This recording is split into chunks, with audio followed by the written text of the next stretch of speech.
So over the holidays, I wrote a book, children's book, and it started out being a children's book. Then it sort of turned into some morbid teenager's book, and I don't even know why I wrote it in the end.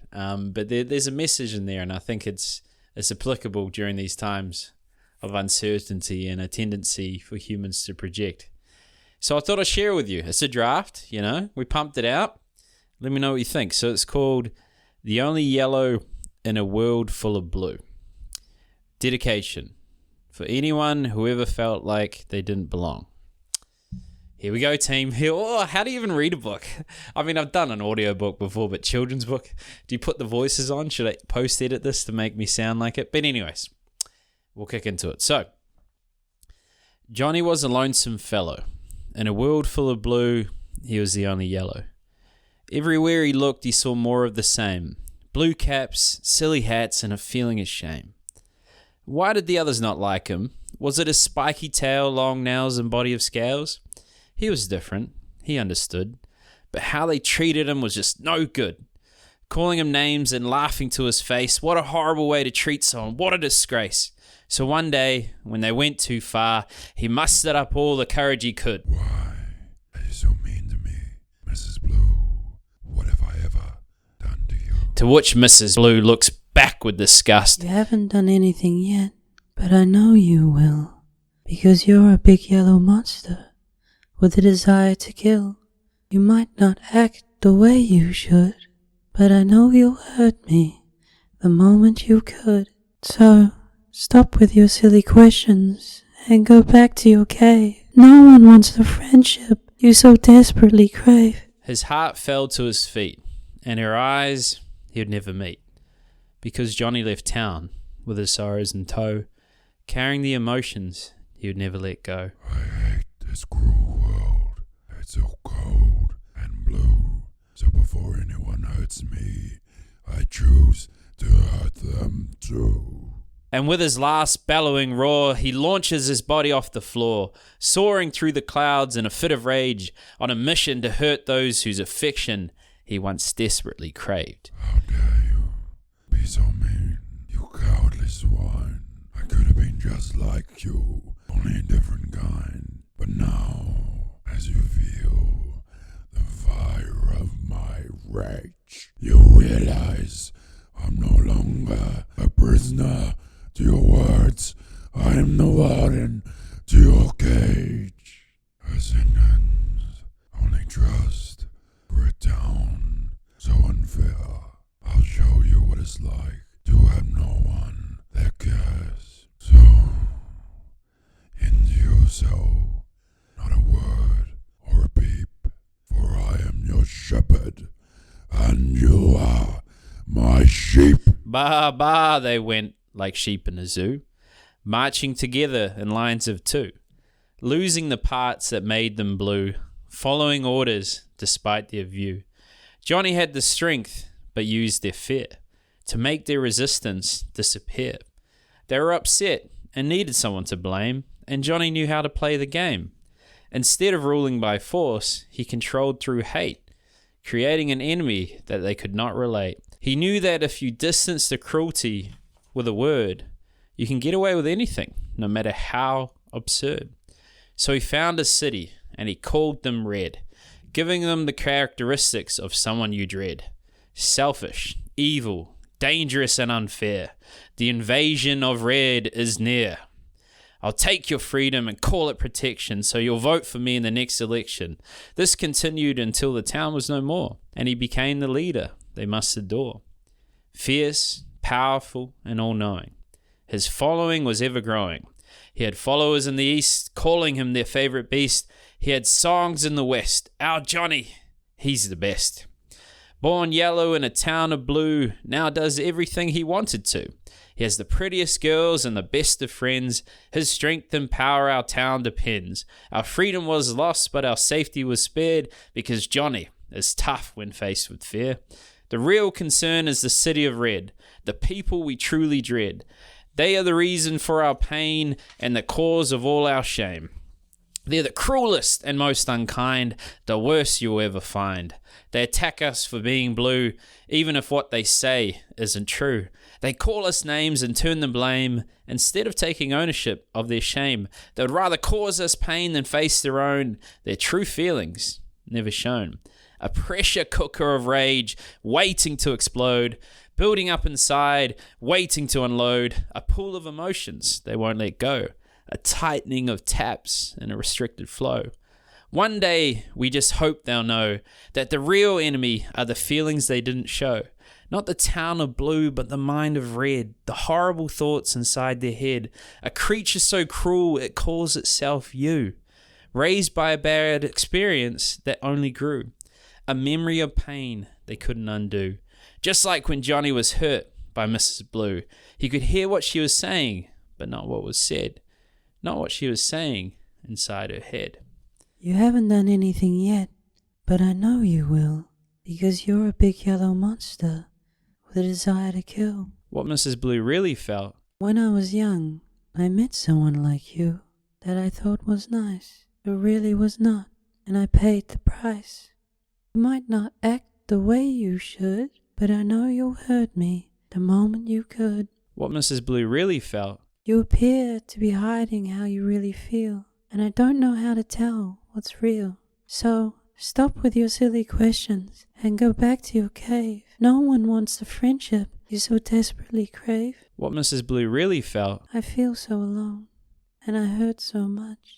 I wish I could trust you and not react with disgust. So now you see what we know is true, that the problems with red are a problem with blue. A pain we have that we inflict as hurt. Red was just the name we chose to insert. Blame the red and avoid the blue. Then we never have to face the parts we're afraid to. That's why we choose to hate the city of red instead of facing the shame inside our head. If only we knew what to do, we wouldn't follow a leader who hurts us too. But alas, we still live completely unaware of the unresolved emotions we have yet to repair. So we bar like sheep in a zoo, marching together in lines of two, never putting our leader to the test. That's why our Johnny, he's the best. The sweet tone of the song became well known, finding its way to Johnny's throne. What is this song? And why is it no good? I thought I had everything a person could. I'm the fiercest and strongest they know. Yet despite their loyalty, I feel all alone. They like the idea of me, not the unknown, the real me that's never shown. Ever since I was hurt by Mrs. Blue, I haven't acted the way I wanted to, hiding what I feel inside, never letting in those who tried. I wonder what I could do to move on from Mrs. Blue. At first, Johnny thought he had everything he could, but really he had nothing he should. He wanted to be loved, but he didn't care. He wanted to be understood, but he never shared. He wanted to be free, but he made a prison. He wanted to be heard, but he wouldn't listen. It is time for this to stop. I no longer need to be on top. I just want to be me, so the others will see that if you share the parts that got you hurt to the ones that care, and bit by bit the feelings disappear. Sure, they might still rise to the surface, but now they have a purpose. For the creature of the mind grows more powerful in the dark, waiting to see a little spark where it gets a glimpse at the light of day, where someone listened and it went okay. For the creature isn't made from reality, it's created from a misguided mentality that had its use when it first experienced the abuse. Now it's just an excuse to not let go. So, will you join me on this path to make sure this habit doesn't last, showing the world what we wanted to know, so our inner creature can no longer grow? For at times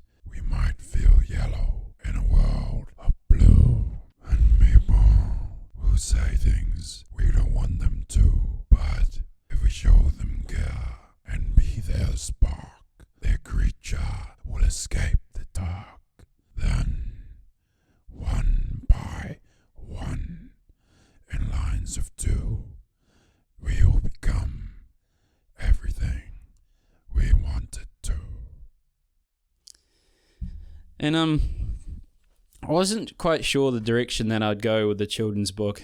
But it's just something to be reflective on humans, is how we have this inner experiences, inner dialogue that was shaped from our experiences when you were young, and certain traits that people have that we come across in our life really invoke a strong emotional response. And there's special instances now, where a number of us were in lockdown for a long period of time, and it felt like people that weren't getting vaccinated were the reason for our suffering, and would project and put a lot of hate and segregate and would remove a lot of opportunities for them in day to day.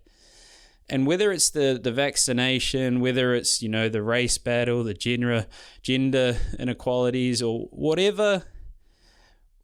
whatever cause that you have, the only thing I ask is to reflect on the concept that hate is still hate, no matter how justified you think the cause. And an eye for an eye makes the whole world blind. So I appreciate you taking the time for this.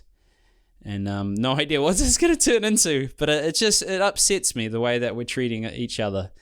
And I understand people that don't get vaccinated could have implications for others, and I find it deeply moving that, someone might lose their life because of the consequences of someone's decision, or that they live in fear because they have a certain immune issues, or they're worried that they're in the dangerous demographic that could have significant impacts from COVID.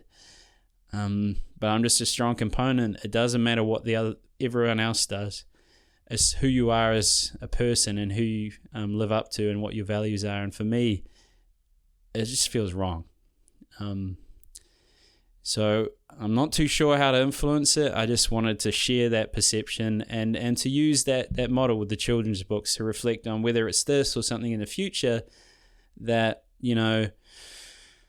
just be mindful that you're not projecting your inner turmoil and blaming others for your pain. And that, if you do forgive them, no matter how hard or cruel they were to you in your life, you're not doing it just for them. You're doing it for yourself, because they live in your head rent free. So I just feel compelled to talk about that. And the children's book, I'm not allocating any capital to it yet, so I need to get an illustrator and all that sort of thing, but that's the draft.